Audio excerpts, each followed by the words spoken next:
idda kanumaaf jecha narra fuudhe jechuudhaaf lubbuu baasu maaltu xaafiin idda boollaa adda olla jettee jaan inninis lubbuu walii baasanii halaqa wal godhurra dirqama inni fuudhe jee lubbuu isaa baasuun qaba.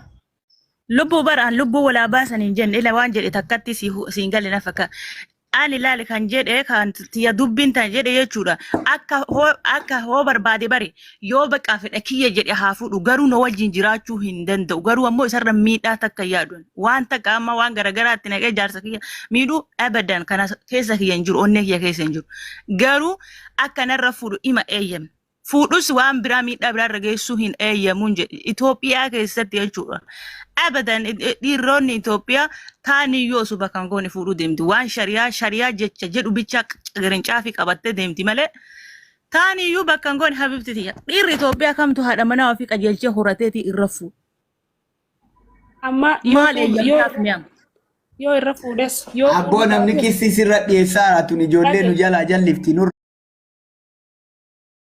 raabuusi jeneraal kanaaf jedhaare. jecha nurra fuudha jennee waan gartee dhufuun beeynu takka waan dabree takka ka dhufuuta kanaaf jecha kana dubbachuurra fardiin lubbuudha inni ammaan tana fuutee maal fuudhuu kajoo kana uumamaati milaaffisi ilaali garuu Habibti abbaa manaa kiyya jechuudha. Mee ammaan sana narra malee sana jaalatee narra fuudhee miti. Ani waan inni barbaadu ofirraa dhabee narra fuudhamu maaf narra fuudha si jammar jechuudha. Maali wanni inni narra fuudhu? Itti arsitti gaafadhu atillee. Gaafiin ilaala mataa zorsiisaa tan. Ayyee jaarsi keenya. Gaafadhu kuno lafti sooma.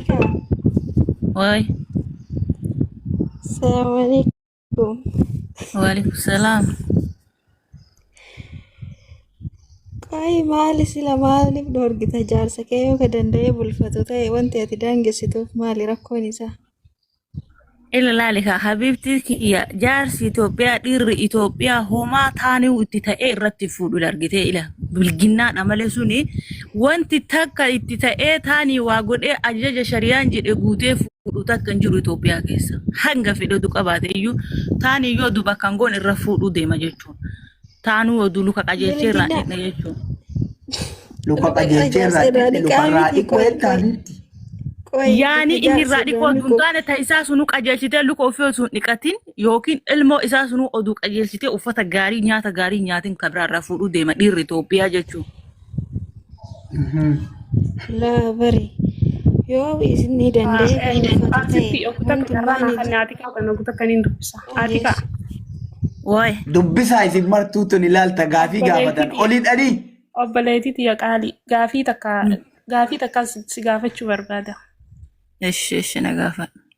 Nuti hundinuu gartee dhalaadha. Nuti hundinuu waan kana hin feenu waan ammatti jettu kana jechuudha. Wanni kanaaf isin nurratti haa fuudhuu shari'aan eeyyamaa rakkoo hin qabu jedhaa jirtansa? Niin fixadhaa na dhageeffadhu. Eshi leelaa. Shari'aan akkuma ati jette maali wanti eeggatteeti. Haa ta'u garuu fuunii humaan qabu. Yoo anu biyyoota garagaraa facaatee haala jireenyaatiif jireenya keetiif hojjetatta dhiira Itoophiyaati wanti ta'ee namarra fuudhu hin jiru. Garuu odoo akkaati jettu kana yoo ta'ee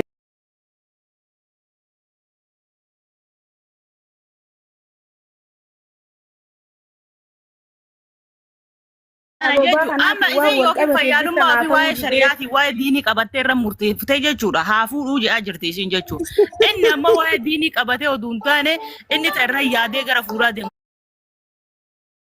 Biraa. Amma dhaggeeffadhu tun dhimma lubbuuti.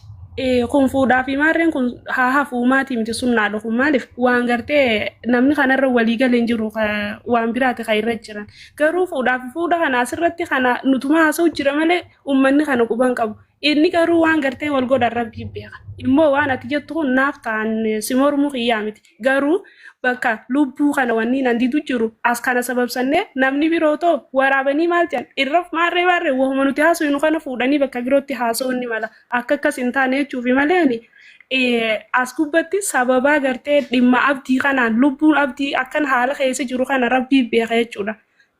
Kanarratti waan keenyaa dubbachuu kun hin ta'u Inta'u Hin deebi'a booda bayeetiin deebi'a. Bakka hin deebi'a booda hin haasa'u na bal'inaan dhiifama nama na bilbilaara. deematis nagaa sitti haa Ayyee ta'u. sitti haa ta'u. Ayyee ayyee.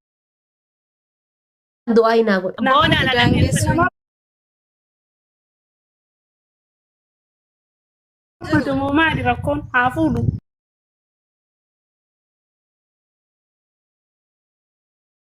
Maali ayi kana. Yaa ijoollee shamarranii ta'e. Mee du'a Ati afurii bootta takkitti maan fedhu dhaarti. Maaliif hin barbaanne si rakkoon kee maali? Danda'ee bulfata taanaan kudhanaa fuudhu maqaa rabbi. Qabaanne maal gochuuf irratti fuudha? Yoo uzrii wahii isiin hin qabaatiin wannummaan irratti fuudhuuf summaa inni. nu uumiti warrummaa olamaa waa hedduu jira yookiin amala hin qabdu ta'a yookiin hin jiraame waan adda addaa kanaaf fuudhuu danda'a ilmi dhiira. Rakkoo jaarsaa. Amala hin qabdu ta'a yookaan amalli inni sirraa jaalanne tokko jira ta'a. Yookiin mana keessa sana fi taati